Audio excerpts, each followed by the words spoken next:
Precious, welcome. I met Hello. Precious by listening to her podcast, Sex and the Single Parent, which I loved. And then Stephanie started taking stand up with Precious, which was so cool. And Precious was in our program for a while and used the alignment framework to get some clarity around her goals and where she was headed in her career. If you saw our social media post this morning, we talked a lot about the sort of gray ambiguity of working in a career like the arts. There's no, corporate development plan. There's no objective set by someone else. So it's just you showing up for yourself every day. And I think you've really done a phenomenal job of that. So welcome. And I can't wait to for you to share some of your story. Tell us a bit about where you were at when you started with Kickstartology and where you are now. Hi, yay. Yeah, so You totally forgot that it wasn't a Zoom show where you're introducing comedians, didn't you? no. Yeah, kind of. Yeah. Well, where was I at? Um, well, it started with Stephanie. Because she took my class and last spring, she's like, wouldn't it be fun if you made more money teaching your stand up? And I'm like, what are you talking about? um, and so then that sort of planted the seed. And then when her course came up, oh, I'm so big. So then the chorus came up and I was just kind of at a crossroads with because I'm an actor and a comedian and I also teach, but I wasn't really sure, Film writer and all that. and I make movies and I'm a filmmaker and, but it was really the couple things I want to say is doing the course made me take myself not more seriously as a teacher, but like charge more as a teacher. Basically, because as an artist, yours are like you want to give everyone deals because you always want a deal, you know what I mean? But Stephanie kind of encouraged me to, charge more and have a shorter class format, and that gave me. And then I was in my head about, well, if I'm a teacher, then I'm not an artist. That whole dilemma. And then she's like, well, what if you had more time to do the things you do because you're not running around doing all these jobs? And that kind of shifted something for me. So now, I basically, teach my classes and I teach for myself. And then I do my creative projects as well and audition and do film and TV work. But it just, it did free up more time because before the pandemic, and this happened kind of over the pandemic, and I was working so many jobs. I worked for casting and I did corporate training and I had like 5 jobs. And just sort of, I think a lot of people during the pandemic were just kind of on that, before the pandemic, were on that like wheel, spinning their wheels. And then you step back, and then I realized, oh, I don't have to do that. And then with doing the course and changing my mindset around that, I realized, oh, I can just, create the life kind of the way I want it as much as I can. Does that make sense? It does.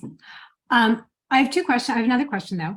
Yeah. Also, in the creative stuff and especially the filmmaking, it's frustrating because there's a whole bunch of things you unfortunately can't control. Yes. And unknowns. And personalities in media. And, yes.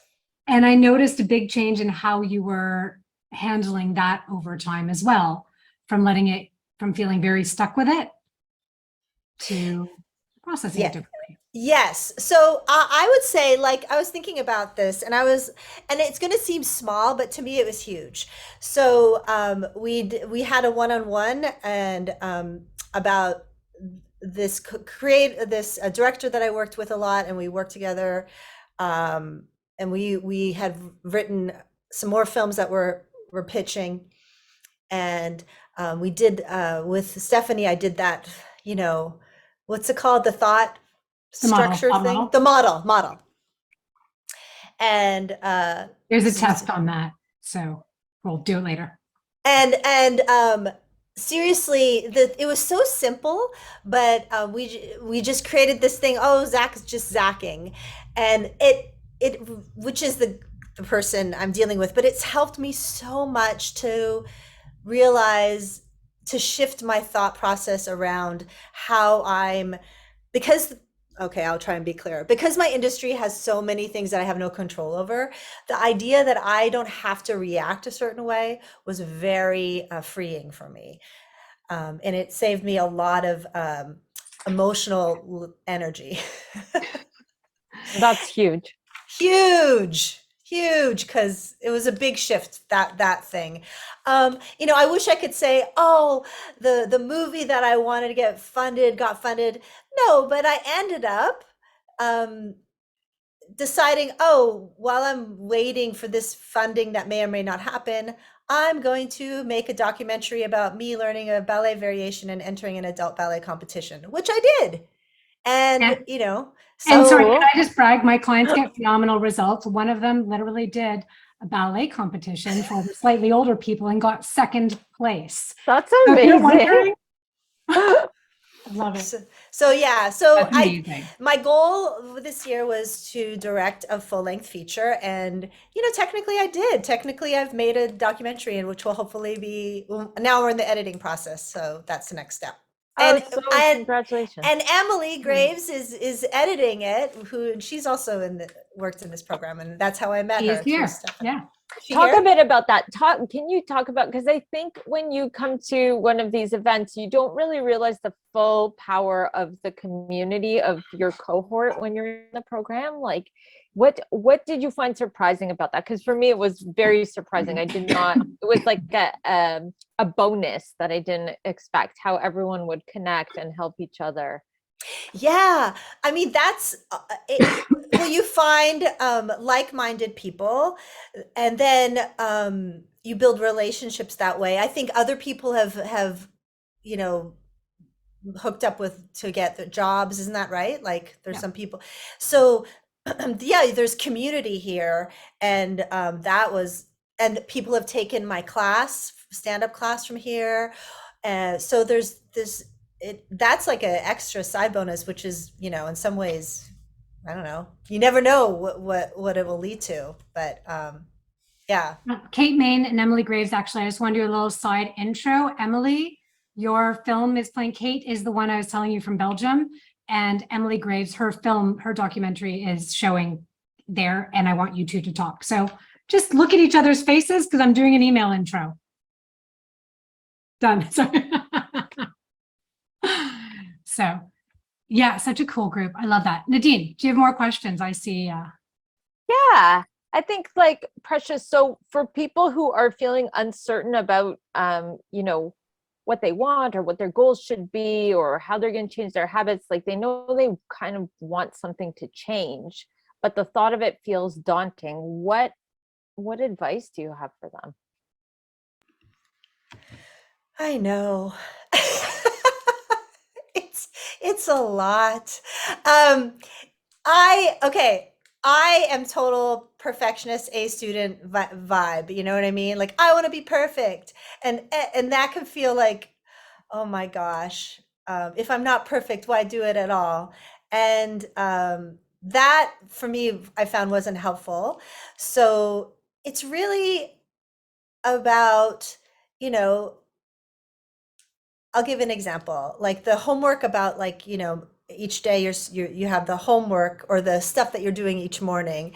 And initially I would like really overwhelm myself with having to do everything. And then I was like, actually, no, I can, like, it's really just this, and this. And then I was able to get it done. So I guess I would say is, you know, what was the other person today? It was like a little bit every day adds up more than one day a month where you like cram it all. It's just baby steps. And that's something that I still need to remember. Even looking back, thank you for having me today, is like looking back and seeing, the shifts that happened this past almost year, is I think I get the idea of what it should look like gets in the way of what is actually happening. And sometimes that's better than what you think you want. Does that make sense? Yeah. Yes. I love that. I think it's relatable for anyone in the program. And it was Teresa who said that earlier, which, I think reflects on Teresa's growth. I'm very proud of Teresa this week. We're both writing books, so we have like a kindred spirit. And that's Yeah. very true of writing books, right? A little bit every day. Like for me, I fantasize about like, oh, I need to be in the woods with no children around and all my, no Wi-Fi. Sunbeams and yeah. Yeah, And the yes. words I just come. know. My idea of being a writer or being a creative person is very different. I think maybe it's too many Hallmark movies. You think it's supposed to look a certain way and feel a certain way, and actually, it's just doing it. Yeah. And we often have a fantasy that we're going to get to that perfection where it is going to be like that. And that we have to try really hard and eventually we're going to get there. And yeah, bursting the bubbles. Life is messy. Yeah, but basically, okay, I'll add the analogy of this ballet documentary. And Can't wait to see it. put a shout out to Emily Graves. She was the one who kind of like nudged me to do it in a way. And I went to New York on a kind of a feeling of like, oh, maybe I'll just go to New York and see this ballet that I want to do. And then every step of the way, it felt a little bit impossible, or it's not supposed to, I have to do more to get this done. And then I just kept doing it. And then by the end, it's like, oh, I did it. It's filmed now. And now I'm doing the next step. But everything doesn't have to be perfect to take the first step. I love that. Everything And if we had doesn't told- have to be perfect to take the first step.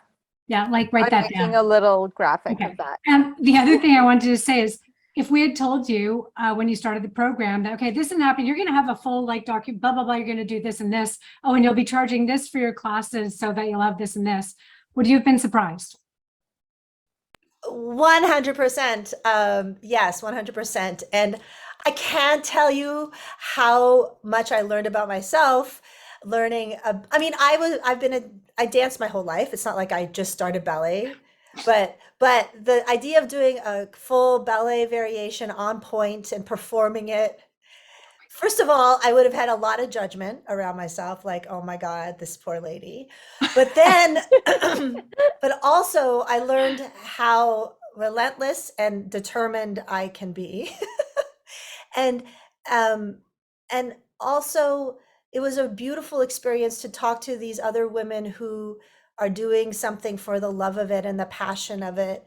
And it made me really find out a lot about what art is and what it means to be creative in the world and how it doesn't have to look a certain way, which is ballet especially can feel like very narrow in terms of what it can look like.